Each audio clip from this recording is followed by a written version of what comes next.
Habib Ali Alatas pernah berkata, "Wahai Syekh Utsman, engkau dari keluarga Nabi. Kekhalifahan Syekh Abdul Qadir Al-Jailani ada di tanganmu." Kata Habib Ali.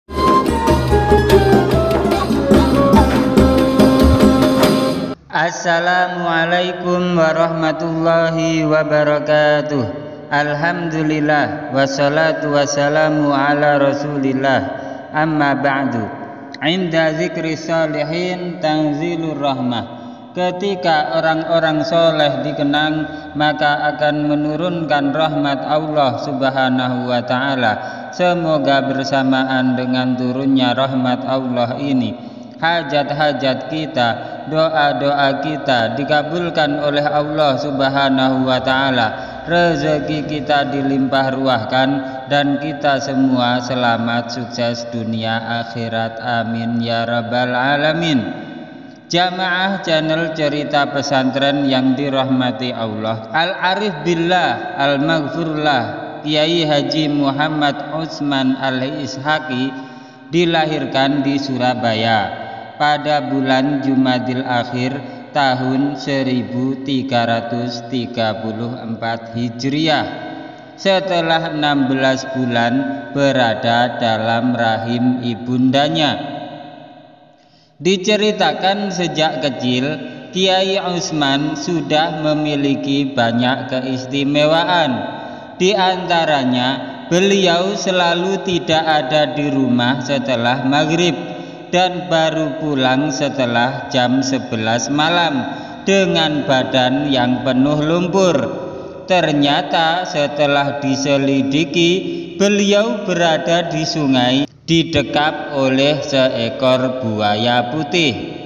Bersama kakek beliau, Kiai Abdullah, selain kakek beliau tidak ada yang berani mendampingi beliau tidur, karena dari mata Kiai Utsman memancarkan sinar terang seakan-akan mau menembus langit. Ketika Kiai Utsman berumur 6-7 tahun, pada suatu malam nampak banyak bintang-bintang yang turun dari langit seraya memancarkan sinarnya ke dekapan beliau. Sejak Kiai Utsman berumur 4 tahun, setiap jam 3 malam beliau keluar rumah menuju Masjid Jami Sunan Ampel Surabaya diantar kakak beliau Nyai Khotijah untuk membaca tarhim. Setiap beliau sampai di pintu gerbang masjid, beliau selalu disambut oleh banyak anak-anak kecil memakai kopiah putih.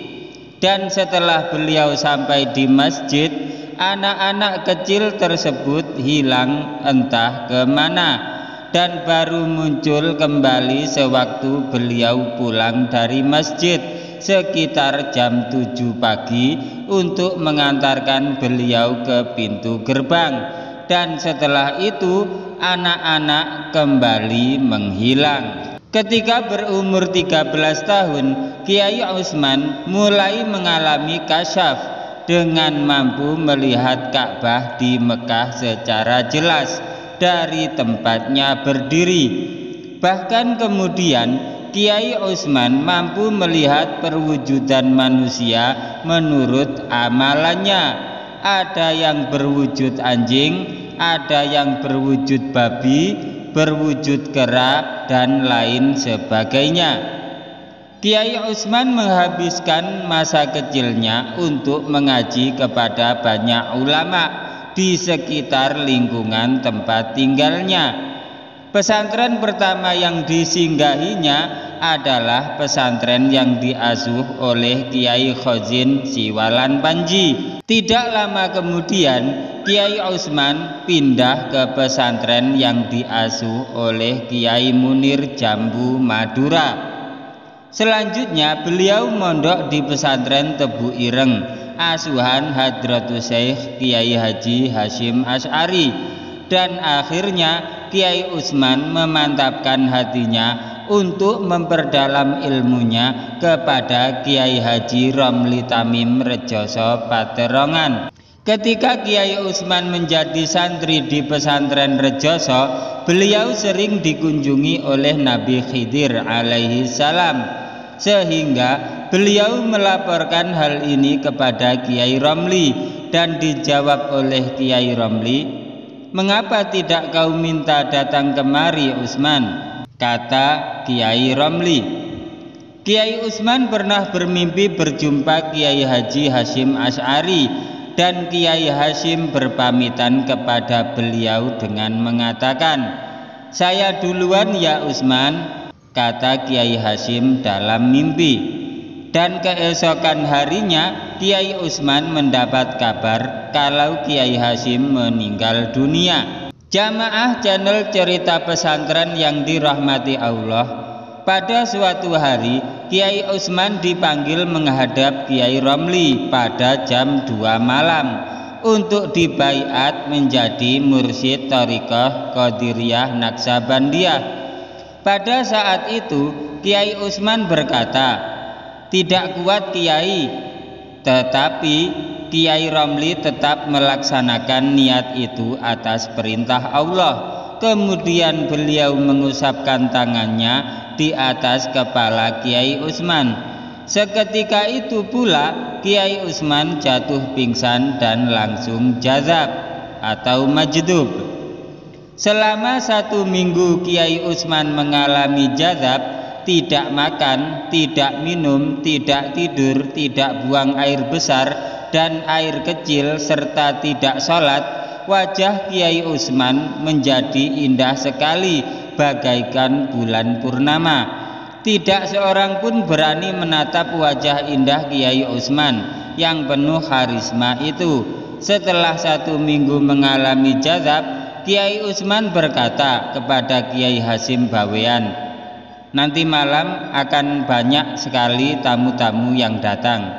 Tidak perlu suguhan makanan atau minuman," kata Kiai Utsman kepada Kiai Hasyim Bawean. Maka pada jam 8 malam Kiai Utsman sudah siap menerima tamu di kamar beliau. Tidak lama kemudian sambil menghadap pintu beliau mengucapkan "Waalaikumsalam, Waalaikumsalam" selama kurang lebih 5 menit. Dan nampak Kiai Utsman seperti menjabat tangan banyak orang sambil tertunduk takzim. Mulai hari ini saya ditetapkan sebagai mursyid langsung oleh Syekh Abdul Qadir Al-Jailani dan Nabiullah Khidir, serta oleh para masyayikh Thariqah Qadiriyah Naksabandiyah. Dan sejak sekarang saya diizinkan untuk membaiat, kata Kiai Utsman sambil menyerahkan sepucuk kertas kepada Kiai Hasyim Bawean. Dan ketika itulah Kiai Hasyim Bawean bergegas ke dalam Kiai Romli untuk mengantarkan sepucuk kertas tadi. Dan Kiai Romli menemuinya di luar rumah sambil berkata, "Ada apa? Ada apa? Ada apa?" Ketika Kiai Romli membaca sepucuk kertas itu, spontan beliau berkata, "Alhamdulillah, sekarang saya punya murid yang bisa menggantikan saya," kata Kiai Romli. Kiai Utsman sangat dicintai oleh para habaib dan ulama besar di zamannya. Di antaranya Habib Abu Bakar bin Muhammad As-Segaf, Habib Abdul Qadir bin Ahmad bin Faqih, Habib Ali bin Abdurrahman Al-Habsyi, Habib Ali bin Husain Al-Atas, dan Habib Salim bin Ahmad bin Jindan. Pada suatu hari Kiai Utsman bersilaturahmi kepada Habib Abu Bakar As-Segaf dengan berjalan kaki dari Surabaya ke Gresik. Di tengah-tengah hujan lebat ditambah petir dan angin yang berhembus kencang, beliau Kiai Utsman sampai sudah larut malam dan dalam keadaan basah kuyup. Sementara penjaga pintu mengatakan kalau Habib Abu Bakar As-Segaf sudah menunggu kedatangan beliau dengan penuh kegelisahan dan kekhawatiran.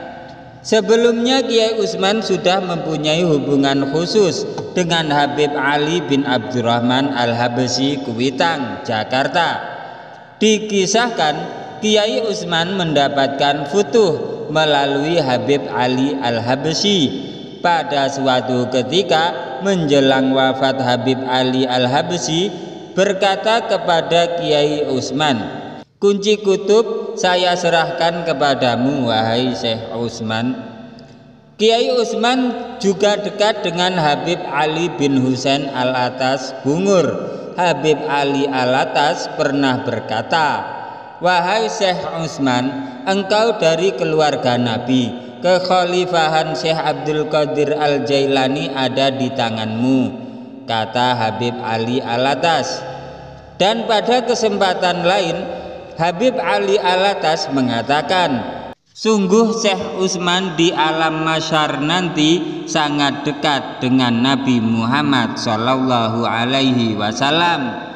Habib Salim bin Ahmad bin Jindan pernah ditanya Habib Ahmad bin Hamid Al-Habsyi, apa yang menyebabkan para habaib begitu menyintai Kiai Utsman.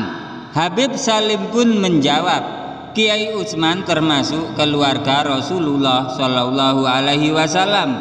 Darahnya adalah darah saya ini dan darah habaib lainnya. Maka ciumlah tangannya apabila engkau bertemu dengannya." Habib Abdul Qadir bin Ahmad bin Faqih pernah bermimpi berjumpa dengan Rasulullah Shallallahu Alaihi Wasallam yang sedang menemui dua orang lelaki, dan Rasulullah Shallallahu Alaihi Wasallam bersabda kepada Habib Abdul Qadir bin Faqih, "Keluargaku banyak tersebar di tanah Jawa. Di antaranya adalah dua orang ini, yaitu Romli dan Utsman." Kiai Haji Muhammad Utsman Al-Ishaqi wafat pada hari Ahad tanggal 5 Rabiul Akhir tahun 1404 Hijriah, bertepatan dengan tanggal 8 Januari 1984 Masehi, di Rumah Sakit Islam Surabaya dan dimakamkan di Pondok Sepuh Jatipurwo, Surabaya. Sementara estafet kemursidan dilanjutkan oleh putra beliau Al-Arif Billah Al-Maghfurlah Kiai Haji Ahmad Asrori Al-Ishaqi. Jamaah channel Cerita Pesantren yang dirahmati Allah, demikianlah channel Cerita Pesantren menceritakan kembali karomah Kiai Utsman Al-Ishaqi, mursyid Thariqah Qadiriyah Naksabandiyah dari Surabaya. Semoga cerita ini bermanfaat bagi kehidupan agama kita di dunia maupun akhirat. Jangan lupa like, comment, subscribe, dan share. Bagikan karena cerita ini sangat bermanfaat. Wabillahi taufik wal hidayah, waridha wal inayah. Wassalamualaikum warahmatullahi wabarakatuh.